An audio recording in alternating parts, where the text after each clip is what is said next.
here for part 2 of my interview with Martine, and she's going to talk a little bit more about Jackson and his battle with Ewing sarcoma. And the last time we spoke, you were mentioning that he had a pretty big relapse scare.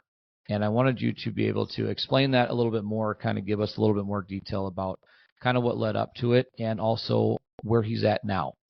So in the beginning of June, Jackson started complaining about a little bit of pain in his right leg, and he expressed that he was worried his cancer was going to come back in his right leg and he was going to have 2 bad legs.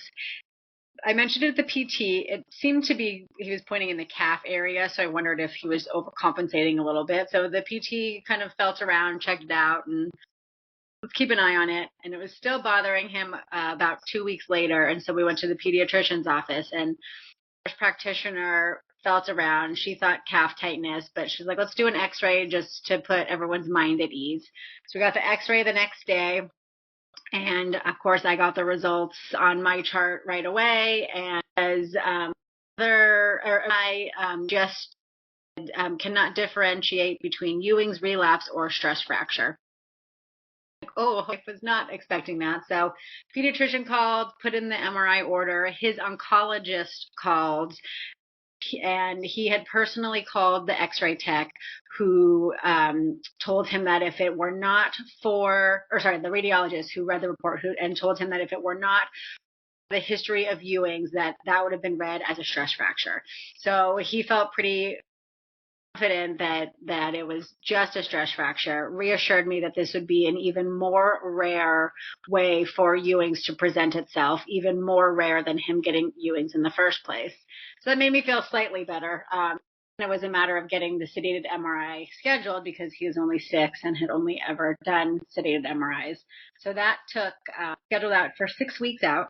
That oncologist had suggested I out to the orthopedist that we had just connected with a month prior for Jackson's scoliosis. So his office had us come in. They did x-rays again and also looked at his left foot, then able to push through the MRIs. We only had to wait another week, and everything came back clear.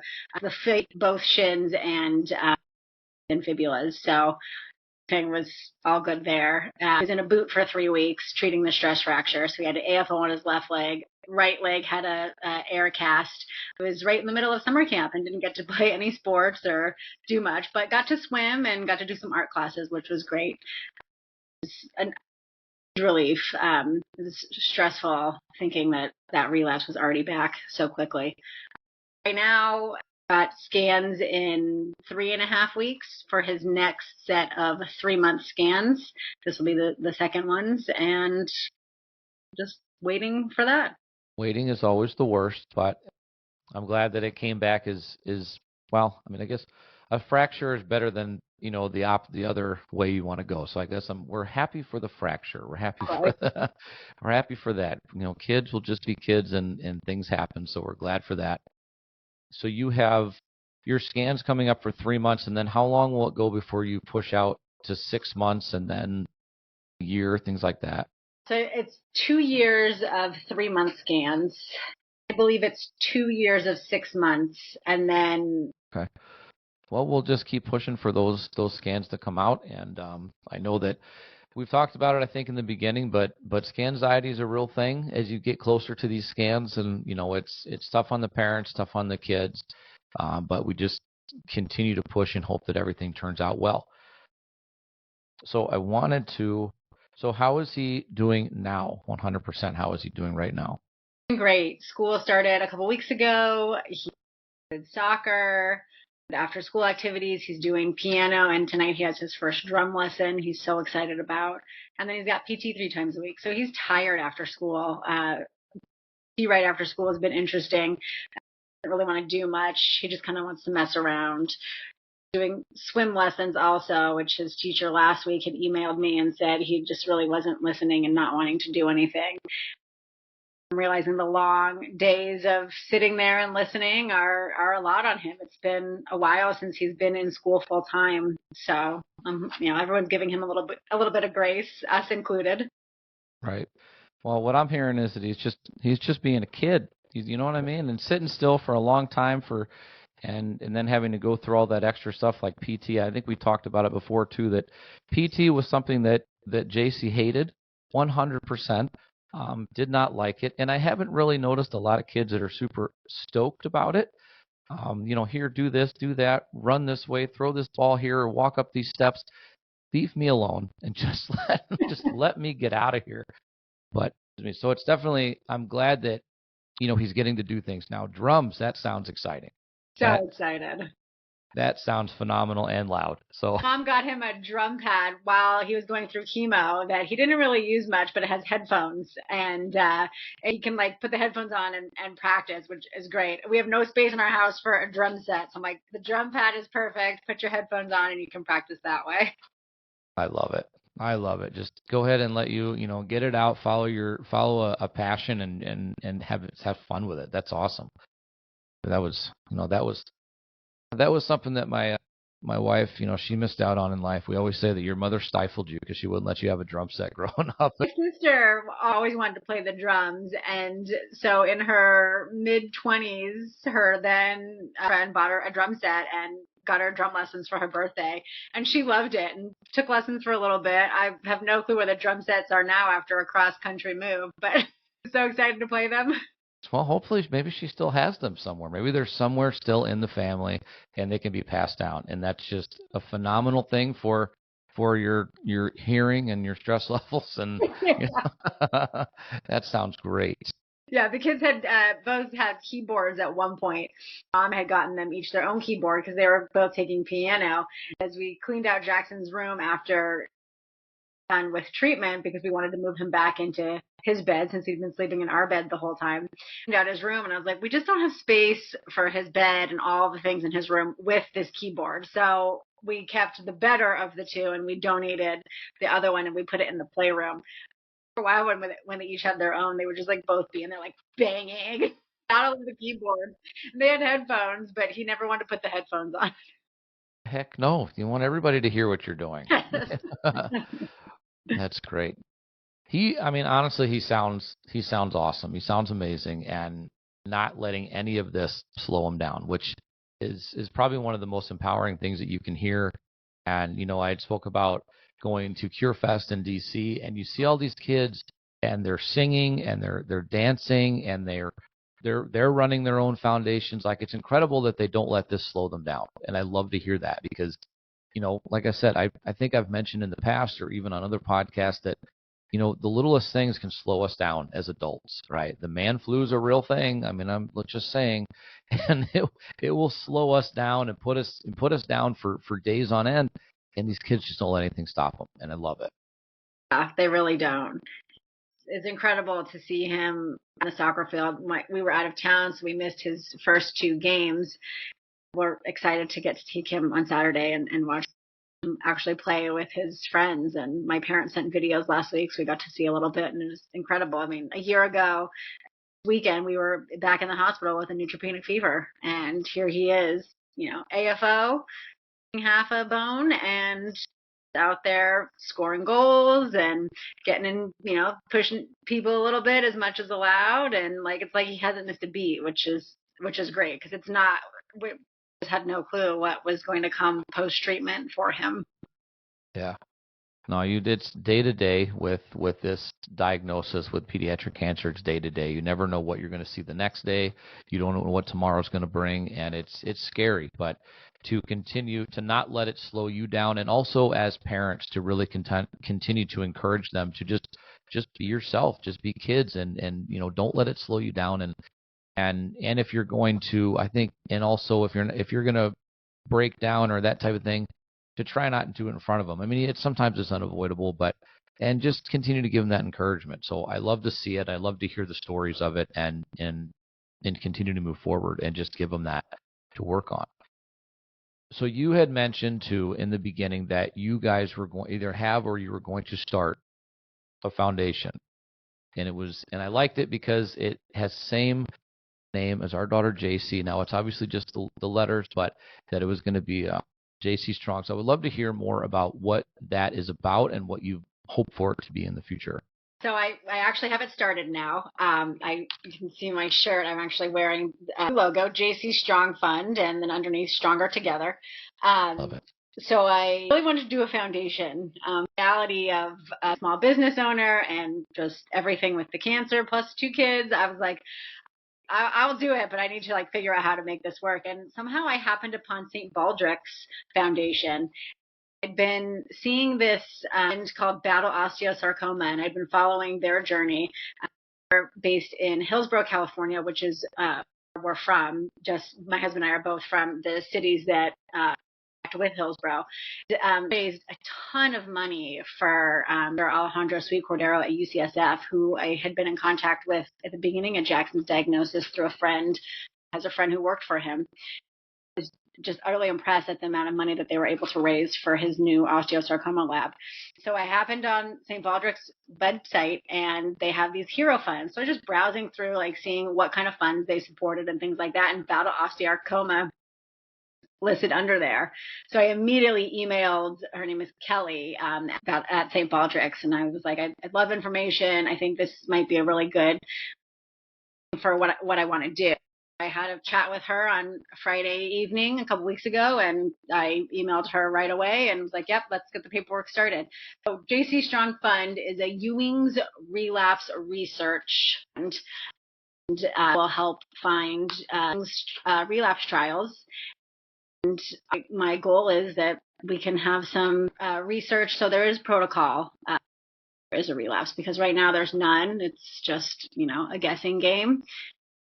I've seen, the relapse kids, sometimes it works and continue life and it comes back, and, the alternative is much worse and much scarier, and couldn't sit here and do nothing knowing that there's a high possibility of relapse for him. So I'm excited. I'm starting fundraisers. I have t-shirts. I'm doing a Seize Candy fundraiser. I'm working on doing a holiday wreath fundraiser, kind of all online things right now. And I'm starting to put together in-person fundraisers for next year. July for sarcoma awareness, I want to do a cocktail party, and then September for childhood cancer awareness, I'm going to do a family-friendly fundraiser with bounce house and face painting and clip making and things like that. Awesome. I'm excited for you. I love hearing new organizations starting up and having a cause and a mission that we're all after the same thing, to end this and to find cures and treatments and stuff. But you have also the mission of Ewing's. You have that special, and I love hearing that new ones are starting up, and it's great. And also, what people don't know, I think, is that all these massive organizations like St. Baldrick's, and I've had the honor of speaking to Kathleen Ruddy, which is their CEO, as well as Sam, which is one of their ambassadors, Sam Marcara, and they're great. A lot of people don't know maybe that they are more than willing to help out new prospective people getting into this space, and just reaching out to them and asking for their advice and guidance and things like that. They love that. They're not too big to remember why they started this and why they're involved in it. So advice, just on a side note, if you're looking to get into this space for, to run an organization or a foundation around pediatric cancer and things like that, reach out to these organizations, ask for help, because I'm telling you, they are more than willing. I'm not massive, but I'm willing to help too and guide people if they want to. And it's just a collective of everybody with the same type of mission, which is really what CureFest is as well. So, make those connections and reach out and take those risks. So you mentioned finding or relapse trials or relapse treatments and things like that. Now, when you raise money, are you raising money and donating it to research or trials, or are you more directing people or doing both to these types of trials that are for Ewing? All money that we raise through JC Strong Fund will go to Ewing's relapse trial. St. Baldrick's will do all the legwork in finding the trials for us, which is wonderful. They have a very experienced team who looks through all the applications for grants, and then they'll send emails and let me know, what looks good, and some options to pick from if there are options. My assumption with Ewing's relapse is there's not a lot of research going on right now, but hoping if I get enough money raised and they put a call out for relapse trials, that they'll have some requests come in. That's awesome. And it's awesome to have, again, to have that help alongside of you of an organization like St. Baldrick's that will help find them. Because honestly, anybody can search clinicaltrials.gov, but try to navigate it on your own and figure it out. It is a lot of work and it's a lot of effort to put in to try to find things for a specific type of cancer or the area that the clinical trials are being done in. So if you can have help with that, that's amazing, because I've been down that rabbit hole, and it's a lot. It's a lot of work, but but I'm excited. I'm glad to hear that you're doing this, that you got it started, and that you're in the process of getting things together. Isn't it just fun? Setting up fundraisers and all this kind of stuff, and it's fun. It's exciting. It's hard work. Let's be honest. It's a lot of work, but it's for when you get into this and the cause and the mission, it doesn't seem like work. It's a passion, and so I hope that Jackson has his hands deep inside of it too, and he's excited. We've been talking about it. He's been rocking his shirts, all his childhood cancer awareness stuff every day this month. He's worn it to school. And when I got the fund set up and the shirts came last week while we were out of town, he was so excited. He and his sister wore their matching ones today. He wore a different one yesterday. And I was like, this is what I want to do. Like, will you help me? He's like, yeah, I'll help. Like, great. Also now wants to start his own foundation called Worm a Hug, where they find people to hug worms. I'm like, okay. I was like, oh, I love your sweetheart. Let's focus on this one first.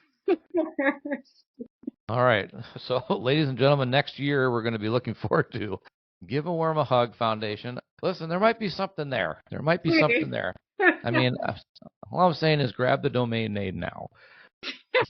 That is phenomenal. Oh my God, the hearts of these kids is just, it blows my mind every single day. Like this, if they could just inject that into the world right now, man, we would be in such a better place. I love that innocence of that. He's always been like that. I have a box of Cliff Bar granola bars in my car, as they're off when we're traveling around in our various activities. We'll oftentimes see people on the divides holding up signs. One sign a couple weeks ago said, anything can help. And I had no food or anything in my car. I don't carry cash. And he was very upset. So we PT early, and PT's right next to our Hannaford. And we went into the grocery store and we bought some Cliff Bars. Of course, we haven't seen another person with the sign since, but they're in my car, ready to go. He can roll his window down and them some food. It really is truly amazing that the amount of the reality is that they care so much about everybody else, and that is truly something that is, again, missing and genuine, that we really need more of, that they care so much about everybody else, and I think we all love to see it, and I wish we had more of it. So, Enya, do you have a website, or where can people find you for this JC Strong Fund? I'm working on a website. I can't even remember what domain name I purchased. I have a link tree set up right now, our Instagram, which I've now switched over to. It's called JC Strong Fund. There's a link tree, and there's a link to the St. Baldrick's portion. You can donate directly online. People can also send checks. And then the Seas Candy fundraiser up that goes until the end of November. A California local company. My husband actually grew up down the street from their factory, and smelling their chocolates being made all the time is just sure and amazing at the same time. But they're great. They're like stocking stuffers. Last year, a bunch of Seas Candies for the nurses, and we brought little boxes up for everybody. While we're staying in the hospital. We'll do the same this year. And then I have the T-shirt site up too, and I'm working on a holiday wreath, so that'll be on the link tree too. I think it's jcfund. What it was, but I purchased the domain for it already. I just have to have some help setting it up. All right, it'll be out there, everybody. What you're saying is, when I post this, when everybody's listening, I will put links into the description, so you'll be able to find at least the link tree for now, and then we'll be able to put the link for the website once it's out there, and hopefully we can get some support rolling in and get that going. We will add it to the resources page on our foundation page as well, and you'll be able to find it there, as well as if I can once I get the link, I can put it in my link tree as well. So we're going to have all the resources out there so that you can go and check them out and send your support their way. And just, it's incredible. And I love hearing it, and I love talking about it. And it seems like it's going to be great. Ewing sarcoma is something that is really tough in kids, and I mean in general, but I've seen it, and it's not something that we need to continue to mess with. We need to fix it. We need to end this. And just like any pediatric cancer, any cancer in general, but with pediatrics, when there's a relapse, it is often far worse than what the original cancer, just like with the treatment. So being able to have trials and things like that, this is really great. And I think it's going to be monumental with what you're doing moving forward. So I congratulate you on that, and I'm excited to see where it goes.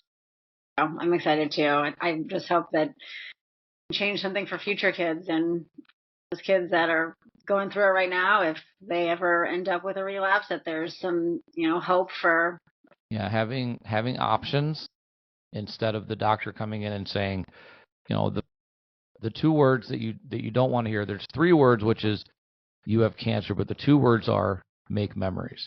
And when the doctor comes in and says make memories, you know what that means. It's a fancy way of saying something a lot darker, but you don't want to hear that. You want to hear there's no more current options right now, but there are some clinical trials available that we can get you in. Thanks to the work of St. Baldrick's and the J.C. Strong Fund, we have some options for you. And that's what you want to hear. And so that's what this is focusing on. And I hope that starts to make it in there and they start to find these trials, because there are trials out there happening. But like I said, trying to navigate and find them is not the easiest.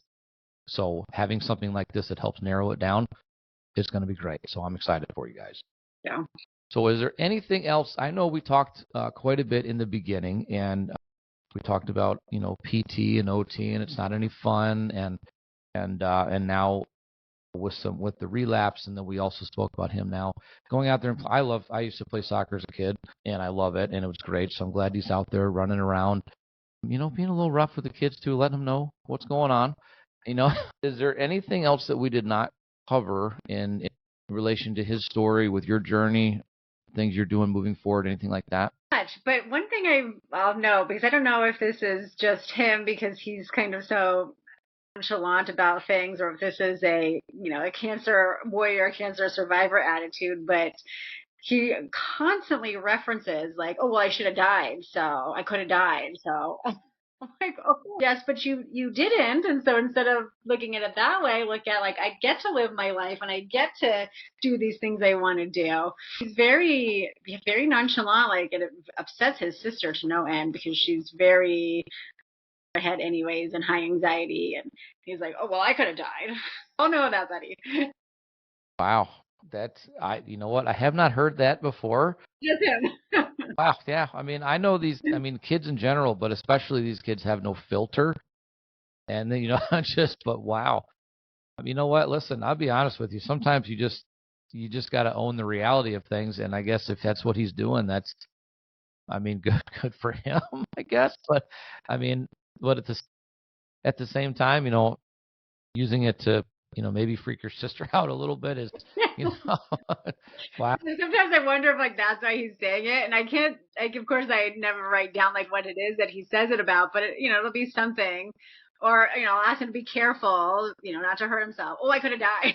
Like, we're not going to use that as an excuse to like do something crazy, which I'm sure he's going to do. We were in Disneyland in May. We surprised them with a trip to California, and he really wanted to go on the coaster, which is the one that goes upside down, and he did all the other roller coasters at both parks, and I'm like, I cannot let you go on this ride.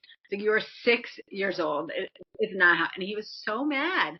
My husband's like, just let him go. I'm like, no, I'm not putting him on an upside down ride right now. Like, maybe next year when he's a little bigger, still skinny. I can't. Like, my anxiety can't handle that. But I was really surprised now that he's like, oh, I could have died, that he didn't try and say that then. Like, I could have died, let me go on the ride. Jeez. That's just almost not fair. Below the belt is what that is. Yeah. This is unfair to use that. But you know what? I feel like he knows that's everybody's kryptonite, and that's what he's going to say. When it gets rough, or if he gets in trouble, wow, yeah, good luck with. Cancer. He knows too that that's the most important thing in all of our lives. He was on the time with my mother-in-law a while ago during baseball season. And she was like telling him something that my brother-in-law had done, and Jackson was completely uninterested. He was like, well, that's not as cool as a kid who beat cancer, who has half a fibula in a brace, sliding into base at work. And so I didn't hear it, but my husband did and was telling me about it. And I was like, yeah, I can see him picturing that, because whatever my brother-in-law had done was nothing in comparison to Jackson beating cancer and in his eyes sliding into base, which apparently he tripped and didn't actually slide, but made it seem like a slide. I was at practice. I wasn't there either. My God, this is the most fantastic thing ever. I wish you have got to start recording everything he says, and just like, it's one of my kids do this weird thing now where they both have this. They have a text file on their phone, and when one of them says something funny, like they're a saying that they say all the time, they write it down, and then they'll kind of tell us back, and you're like, yeah, that's what it is. And they do it for me too. Things that I say, they write them down, and that's I feel like that's what we need, like a book of, like, do you call them Jacksonisms? Yeah, when my grandpa passed, he had phrases like rosy hair and curly cheeks if you ate whatever we didn't want to eat. We called them Moisms. That's it. That's just, it's so funny. It's funny, but it's like he went through something tough, and he's just finding a way to own it, and he's finding a way to kind of use it to his, not his advantage, but making a positive out of it. And that's awesome. And I love hearing that. I mean, it's funny, and he's going to get away with some things because he's going to use it 100%. But good, you know what? Good for him. Good for him being able to make the best of it, and just be positive. And I'm just excited to see what he does and how much he does going forward, and being part of the foundation. And to be honest with you, I'm excited to meet him one day and see him giving a speech, and at the end of his speech is, nothing's cooler than what I did. And I just, you know. Along with every swear word in the book. We also let him swear. I mean, I have cancer. Like, I'm going to let you pretty much do what you want. He always liked, I've always allowed them to sing like swear words in songs. And then he kind of started to like say them outside of songs, which I was okay. And when he finished chemo, I got him a card at Etsy, and it said, that fucking shit is finally over. And I let him read it, and I videoed it. And he was so excited. He's like, he has other swear words that he says, and he's tried like calling his sister some swear words. I'm like, no, like that's where we draw the line. But then I was really worried him going into school. I'm like, you can't say swear words at school. He's like, I don't know. And he's like a very good student. He's quiet. He listens. He's respectful. He's helpful. He's friends with everybody. But I'm like, one day someone's gonna piss him off. He's like, fuck you. I'm like, the day I get that call, dude, there are no more swear words on him. Right, right.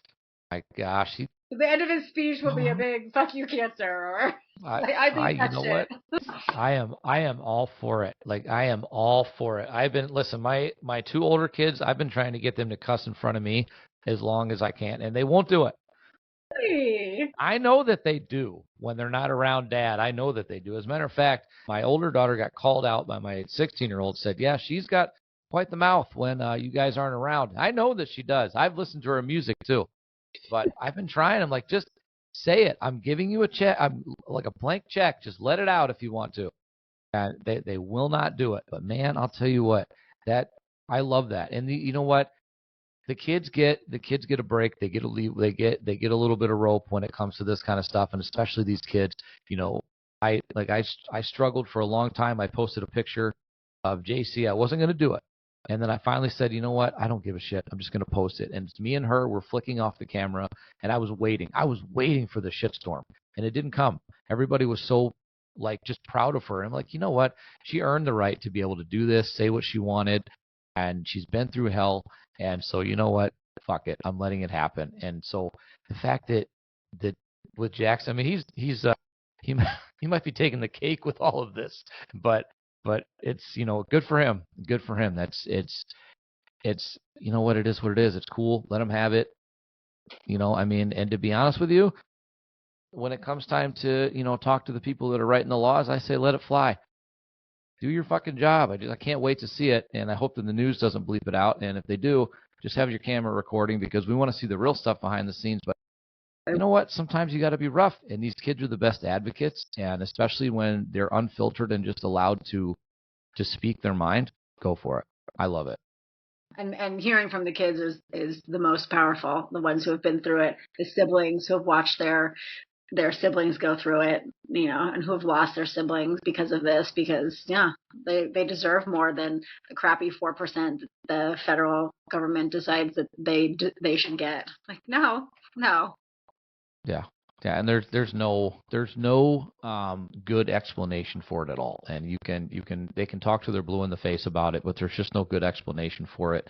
And one day I hope that it changes, but these children are the best advocates. We can scream and yell, but the kids are the best ones when they're and we hear them speak in DC and they're on the stage and they're 4, 5, 6, 7, 8 years old, 10 years old, whatever. They've been fighting for years, and they're up there speaking. You listen to what they're saying, and you hear what they're saying, and you feel it, and it's incredible. And and the kids get to go up on stage as siblings and as fighters, and they get to go across the stage. And my daughter went up there, that she went up this year, and she said, and I'm the sibling of an angel. And all the other kids come up there, and they tell you that they're brothers and sisters. And they, to be honest with you, the siblings of cancer kids, and my wife hates when you say cancer kids, but the siblings of them are probably the most inspirational and supportive people that you'll meet, because they are so proud of their brothers and sisters for fighting this. And even when they lose their brother and sister to this, they are so proud of them. And so to see that stage full of people sucks, but it's also a kind of a show of support that these kids are going to have something's going to change moving forward. And it's those kids up on stage and those ones that are speaking, and kids like Jackson and JC and these kids that will speak their mind because they just don't give a shit and they can say what they want.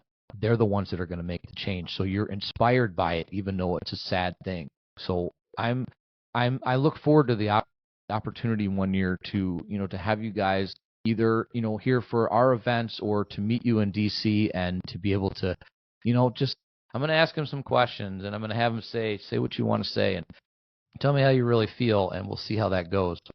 That would be amazing.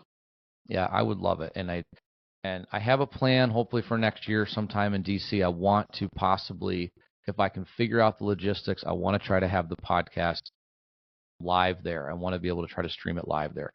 And I'll literally people you could talk to while you're there, and all the stories, powerful, moving feelings. That would be so incredible.